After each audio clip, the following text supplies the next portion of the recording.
ಮಾಜಿ ಪ್ರಧಾನಿ ಎಚ್.ಡಿ. ದೇವೇಗೌಡರ ಆರೋಗ್ಯ ಚೇತರಿಕೆ ಕಂಡು ಬಂದಿದೆ. ಇನ್ನೆರಡು ದಿನದಲ್ಲಿ ಆಸ್ಪತ್ರೆಯಿಂದ ಡಿಸ್ಚಾರ್ಜ್ ಆಗುವಂತ ಸಾಧ್ಯತೆಗಳಿದ್ದಾವೆ. ಮಣಿಪಾಲ್ ಆಸ್ಪತ್ರೆಯಲ್ಲಿ ಚಿಕಿತ್ಸೆ ಪಡಿತಾ ಇದ್ದಾರೆ ಮಾಜಿ ಪ್ರಧಾನಿ ದೇವೇಗೌಡರು. ಜೆಡಿಎಸ್ ಅಷ್ಟೇ ಅಲ್ಲ, ಇಡೀ ಕರ್ನಾಟಕದ ಬಹಳ ಒಂದು ಆತಂಕದಲ್ಲಿ ಏನಾಗಿದೆ ದೇವೇಗೌಡರಿಗೆ.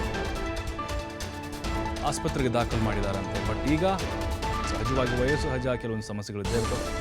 ದೇವೇಗೌಡರ ಆರೋಗ್ಯವನ್ನು ವಿಚಾರಿಸಿದ್ದಾರೆ ನಿರ್ಮಲಾನಂದ ಸ್ವಾಮೀಜಿಗಳು. ಮಣಿಪಾಲ್ ಆಸ್ಪತ್ರೆಗೆ ಭೇಟಿ ಕೊಟ್ಟು ಅವರ ಆರೋಗ್ಯದ ಬಗ್ಗೆ ಕೆಲವೊಂದಿಷ್ಟು ಮಾಹಿತಿ ತೆಗೆದುಕೊಂಡಿದ್ದಾರೆ.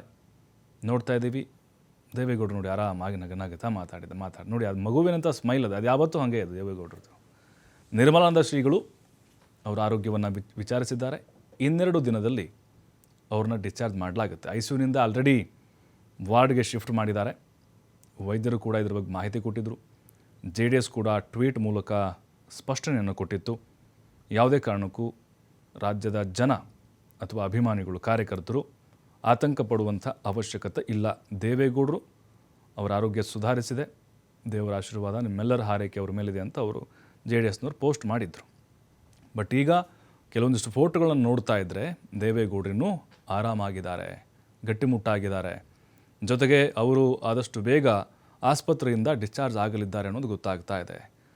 ಚೇತರಿಕೆ ಕಂಡು ಬರ್ತಾ ಇದೆ ಅವರ ಆರೋಗ್ಯದಲ್ಲಿ ಗಣನೀಯವಾಗಿ.